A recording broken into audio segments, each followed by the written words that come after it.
Halo guys, balik lagi di video ini. Di video kali ini kita bakal membahas salah satu materi dasar tapi penting banget di pemrograman, yaitu sorting. Tenang aja, kita nggak langsung ke kode yang ribet kok.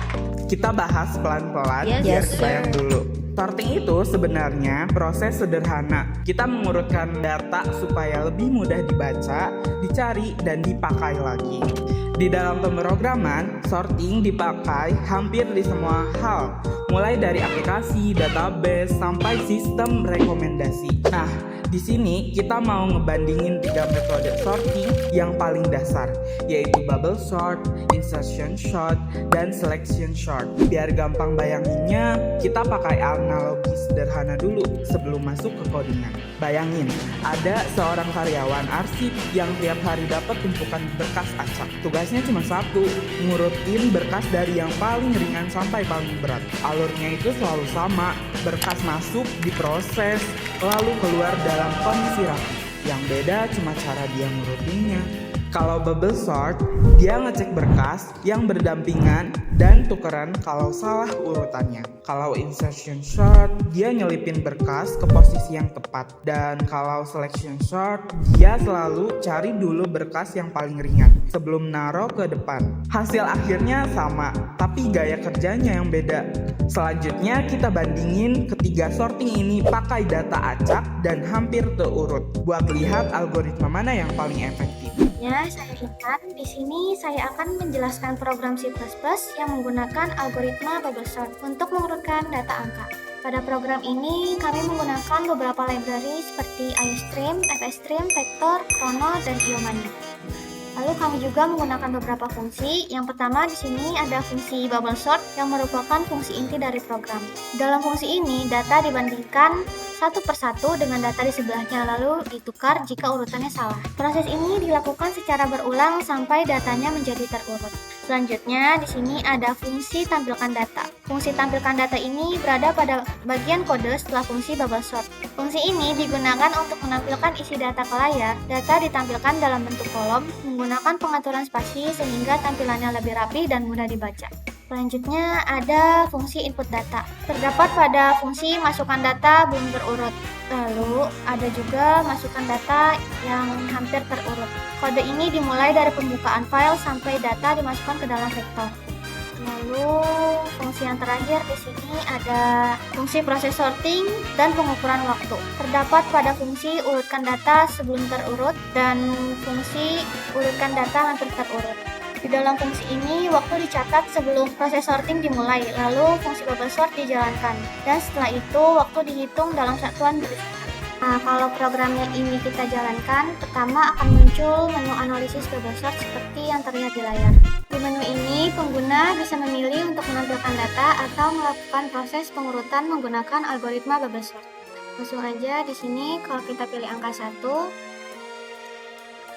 program akan menampilkan data belum terurut. Di sini datanya masih acak dan belum dilakukan proses sorting.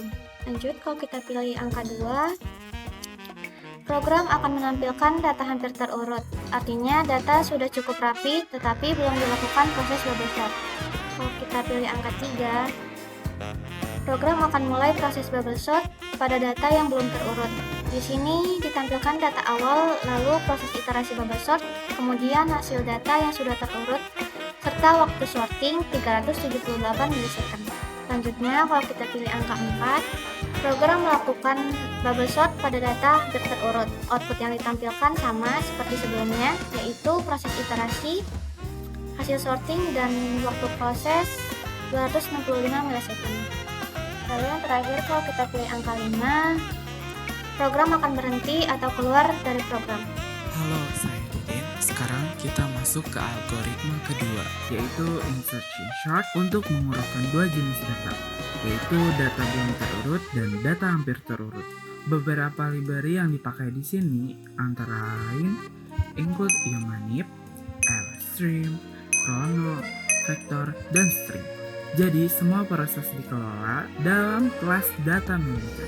Di dalamnya ada dua vektor, data belum terurut dan data hampir terurut. Lalu di bawahnya, fungsi load files digunakan untuk membaca data dari dua file teks dan penyimpanannya ke masing-masing vektor. Pembacaan file dilakukan lewat fungsi load file yang membaca data satu persatu, lalu memasukkannya ke vektor. Selanjutnya, fungsi tampilkan vektor dipakai untuk menampilkan isi data ke layar dengan format rapi. Ditampilkan per 20 data setiap baris supaya mudah dibaca.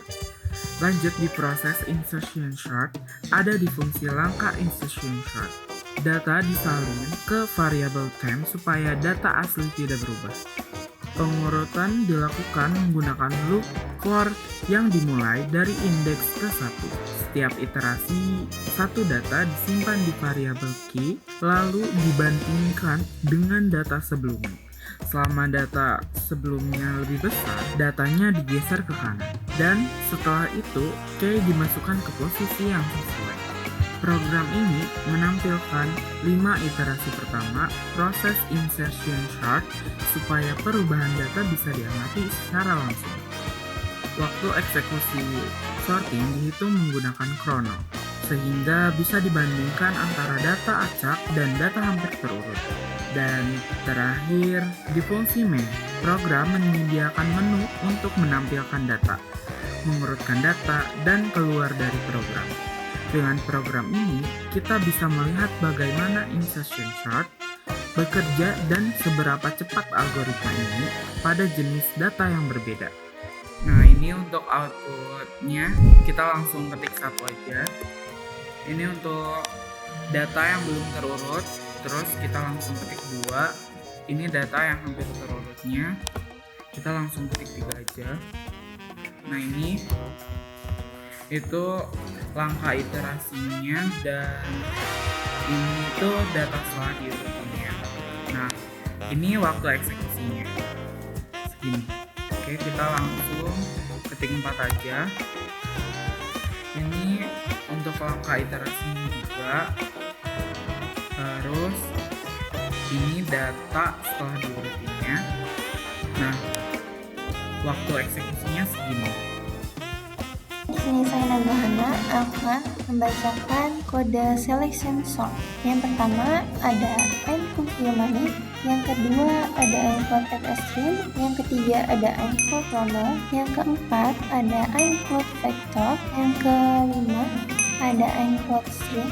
Selanjutnya void itu untuk membaca file. Di sini kami memiliki 500 data belum diurut dan juga data HP diurut, dan kami menyimpannya di dalam file txt. Selanjutnya void di sini untuk memuat data dari file ke vektor target. If di sini untuk mengecek apakah file berhasil dibuka. Integer x di sini untuk variabel sementara untuk menyimpan data dari file dan memasukkan data ke vektor target. Selanjutnya ada void untuk tampilan data dan juga isi vektornya. For di sini untuk iterasi setiap elemen vektor. If di sini untuk mengganti baris setiap 20 elemen. Di sini kami memiliki 5 langkah selection sort. Void di sini untuk melakukan selection sort dengan menampilkan 5 langkah pertama. Vektor di integer ini untuk salinan data, integer n ini untuk ukuran data, for di sini untuk mencari nilai terkecil, sweep di sini untuk tukar, if di sini untuk menampilkan hanya langkah pertama sampai langkah kelima. Cout di sini untuk menampilkan data setelah diurutkan. Selanjutnya ada void, akses untuk menu. Void di sini untuk mengurutkan data sebelum terurut dan juga waktunya. Auto start, chrono itu untuk memulai waktu. Void saat hampir diurut ini untuk mengurutkan data hampir urut dan waktunya. Lanjut ke main programnya, yaitu DM adalah objek dari kelas data manager untuk memuat data dari file. Selanjutnya integer pilihan, variabel untuk menyimpan pilihan menu. Validasi inputnya memiliki if dengan sin clear, preset error input, sin ignore untuk buang input yang salah, dan continue untuk kembali ke menu. Selanjutnya itu ke proses menu valid, dan ini adalah proses menu validnya. Oke, setelah di run akan menampilkan tampilan menu seperti ini. Dan untuk menunya ada beberapa pilihan. Baik, di sini saya akan memilih menu yang pertama, yaitu data yang belum terurut. Klik 1, enter. Langsung saja kita urutkan data yang belum terurut ini dengan pilih menu yang ketiga, lalu kita akan mendapatkan eksekusi waktunya. Sekian milisecond. Nah, bagaimana jika kita mengurutkan data yang hampir terurut? Langsung saja kita pilih menu yang kedua. Oke, habis itu kita pilih menu keempat. Nah, terlihat di sini kita mendapatkan eksekusi waktunya. Tidak jauh berbeda ya teman-teman.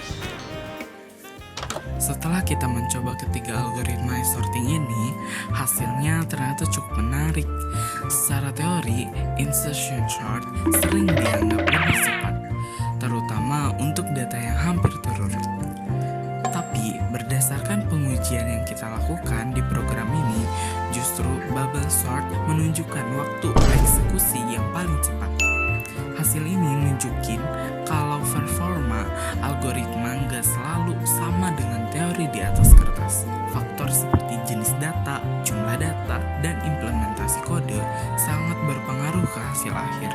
Jadi bisa disimpulkan, nggak ada satu algoritma yang selalu paling unggul di semua kondisi.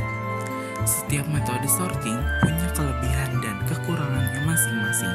Dan sebagai programmer, kita perlu memilih algoritma yang paling sesuai dengan kasus yang